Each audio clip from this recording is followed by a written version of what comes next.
I'm Jay Haug, and this is Dave, a patient of mine. And Dave's a T56 incomplete para. And Dave has all those typical problems that paras have. He spends most of his day in the wheelchair. He tends to develop tightness in lower extremity muscles like hamstrings, heel cords, hip flexors.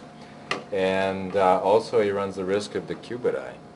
So since I met Dave, I've been bugging him about getting a stander. And Dave's dealt with a lot of other issues that maybe were more important to him than getting a stander, but now those things have kind of worked themselves out, and Dave finally sees the need to get the stander. His hip flexors have gotten tight, so that when we walk, his braces don't work as well as they should because he's always pitching forward. He can never really relax and let the braces do their thing. He spends most of his day in the wheelchair. He does a lot of weight shifting, but the stander will get him off his bottom, get him off his ischial tuberosities in his thighs and buttocks, and help us reduce the risk of decubiti. His long bones need some weight bearing, and this device will allow him to be upright and to bear weight through his long bones and not become osteoporotic or osteopenic. The other thing that's nice is his heel cords will be able to be stretched in here, as well as his hip flexors.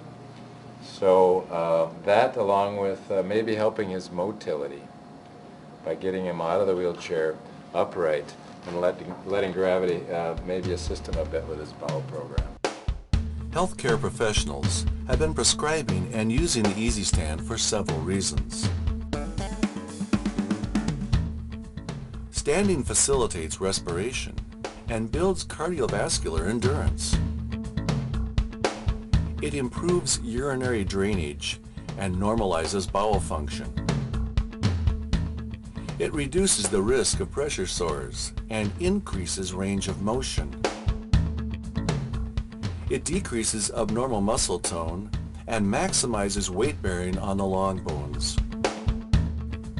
It increases circulation and provides positive psychological impact. So a stander is really, really important for a para or quad for all those reasons: reduce decubiti, weight bearing, stretch out heel cords, hamstrings, or heel cords, hip flexors, and better perspective on life. So we're glad he's got one.